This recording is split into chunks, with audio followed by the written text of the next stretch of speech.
Hello and welcome back to Mindfully Trading.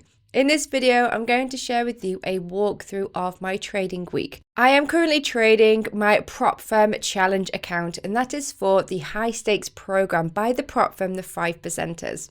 I'm going to talk more about the high stakes program and also show you an insight into my dashboard towards the end of the video. As it stands, I started this account with $20,000. I have got an 8% profit target to meet, and I'm currently up on the account 2%, so I'm making some good progress towards that target. This week, I have taken multiple trades focusing just on pound dollar. Focusing on one currency pair really helps to stay consistently profitable. I've taken a few trades this week, and then my best trade of the week was taken on the Wednesday. My intention was to stop trading before the end of the week because it was NFP news release on Friday, and I didn't want to get caught up in that pre-news choppiness that we can sometimes experience before a huge news event. So I stopped trading after Wednesday and I watched the markets and waited for the dust to settle. Though I've taken a few trades this week, I'm focusing on these last two rows. They were the biggest winners of the week. I'm going to jump onto TradingView and walk you through how I did that. And it's using a combination of reading pure price action, analyzing market structure, utilizing a key daily level, and highlighting a candlestick chart pattern. A combination of all of these things is what helped me to formulate this trade plan. Please remember to like and subscribe to my channel, and let's get straight to it. Before I go into the intraday trading chart, which is the 15-minute time frame, the chart that I use for my main analysis and trade execution, I'm starting this step-by-step guide with you on the daily time frame. Why? Because it is the highest authority. It allows us to see any key levels, which can be crucial to help formulate a trading plan. And that is what affected my trade today.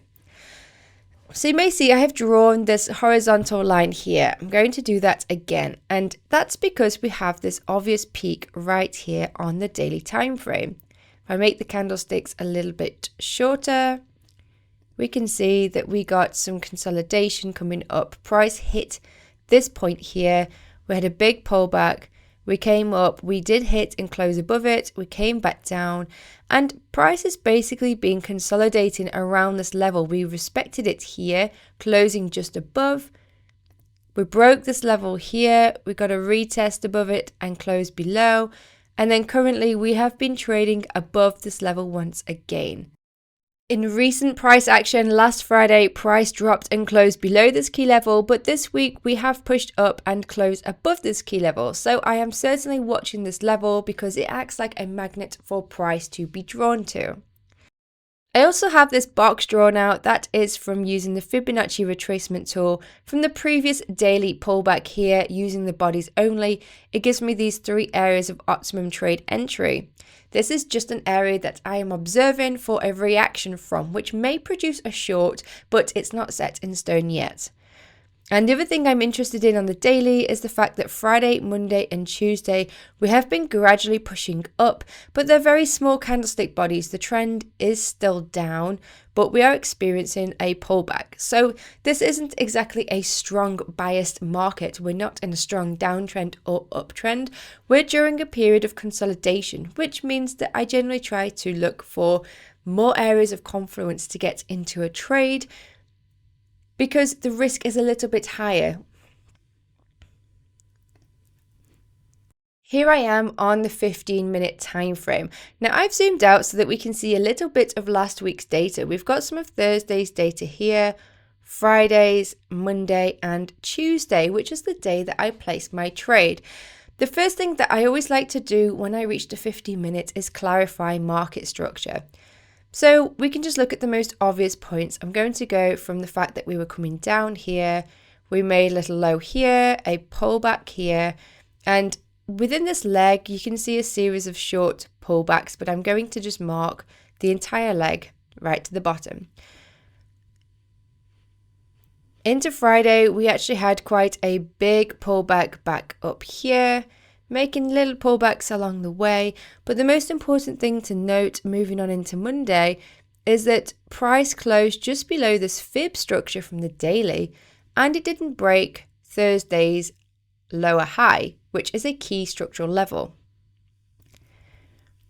In fact, I could even mark that with another horizontal line here just to clarify that, but it falls right within the Fibonacci box here, the optimum trade entry. So what does this mean? This means that we have pulled back down, we have dropped down, we've pulled back up, and we're currently consolidating underneath this key Fibonacci level, which is from the daily. And ordinarily, this is where I would look to go short, but I like to wait for confirmation. Nothing is ever that straightforward and obvious in trading. There's another tool that I utilize that really helps me to highlight whether or not it's a good idea to get into a trade. And that is this useful indicator called previous daily high and previous daily low. And zooming in now on the current week, we have Monday and Tuesday's data. On Monday, you can see that price closed above this blue line. That means it broke Friday's high. It broke the previous daily high with a little pullback here. Now, it's very interesting to see that this pullback came right down to this line. It's quite faded. You might struggle to see it, but that is that key daily level. Do you remember that level we drew on the chart to begin with? We got a perfect retest of this level here. Price pushed up and we got a little wick rejection of this fib. I actually considered going short here, but the fact that we were trading above the previous daily high and this wasn't a strong rejection of the Fibonacci meant that I wasn't ready to get in short yet. I wanted to see what price would do. Price came back down. We got another tap of this key daily level, but no obvious momentum. There's not a huge wick rejection. It's not a pin bar. There's not a huge engulfing candlestick. We're just noticing it's there. And that's not enough for me to go long either. So Monday, I kind of watched this price action. Into Tuesday now, price traded within the range of Monday. We didn't break Monday's low. We didn't break Monday's high. So I was watching price work. During the London session, we didn't really get much movement, just this consolidation here, a drop down before the New York. New York session opened and we had a big drop down, so it made a new low of the day. But this is where it gets interesting. We tapped, you guessed it, that key daily level once again with this wick rejection. That means we've got 1, 2, 3 points tapping this key daily level, where price doesn't close below it. That's showing that there's some strength there, which means that I'm not looking to get short, or at least not until we break that level with some strong momentum, which we didn't get. And then the other interesting thing we got on the Tuesday was after we got the wick rejection of the key daily level, we got a very strong bullish candlestick up. Now, I wouldn't quite say that this is an engulfing candlestick because it doesn't engulf the wick of the previous candlestick, but from the body, it just goes all the way up and closes at the top. That's a very strong bullish candlestick, which shows that we've rejected the low and we've shot back up. Now, put this into perspective with the time of day, time theory, because all day we've been consolidating. New York session, we've opened and come down. It's 2:30 in the afternoon. The index markets have just opened and we've had this strong push up. And for me, that means a lot of strength is coming to the upside.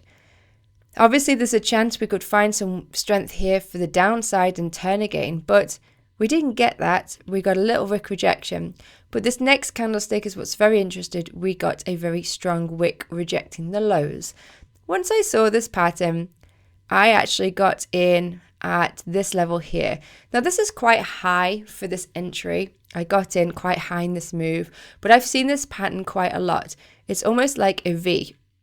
The fact that during the New York session, we opened and dropped, pushed up here, made a little support structure right there, dropped down, came back up, closed above this structural support and had a wick rejection. This V pattern typically means, from my past experience, that we're going to get a push up. So I was confident getting into this move, even though it was quite high up during the day. I set a 15 pip stop for this trade, which is a little bit tight, really. A better stop would have been placed at the lows, but I was trusting this V pattern, and usually it doesn't get retested down at the lows. I wanted to have a tighter stop, And to begin with, I set a 1.5R target, which is a positive profit loss ratio. I'm looking to make more than I'm risking for this trade. Just a quick recap on the reasons why I got into this trade. I'm looking at market structure, and in the last 3 days, the price is trending up. Even though the current day is trading within the range of the previous day, on the previous day, we broke above this daily level, which means that we are going up. And we have 1, 2, 3 taps and rejections of this key daily level. Now, this is separate from the previous daily high.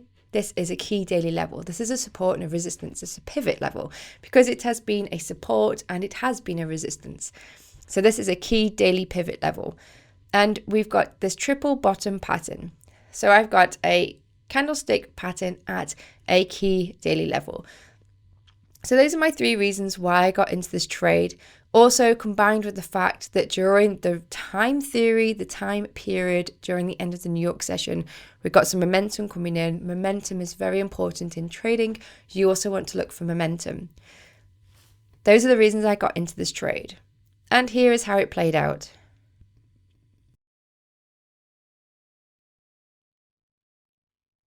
Okay, so we got a little bit sketchy there.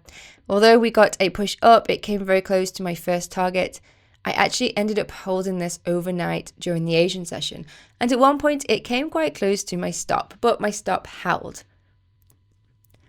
The following morning during the London session, my target was hit. Now in trading, there's always something you can learn. There's always something to take away. There's always a way to improve, to grow, to learn. And I definitely had one of those moments. You see, I had 2 positions open for this trade. And in the end, I had them both set using the same stop and the same target.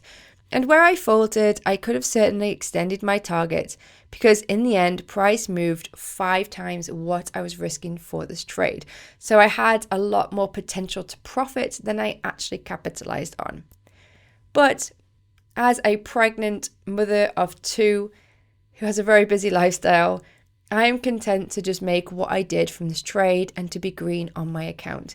I know that I will have more time to better manage my trades in the future. Right now, I'm just most conscious about making consistent profits, however big or small they may be. If you've heard about a prop firm, this is where you trade a company's capital and you both take a split of any profits made on the account. You may have come across the 5%ers.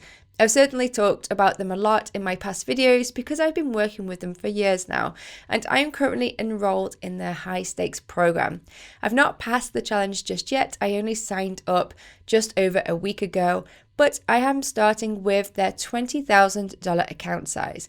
I have an 8% profit target to reach, and I have a 10% stop out level to respect.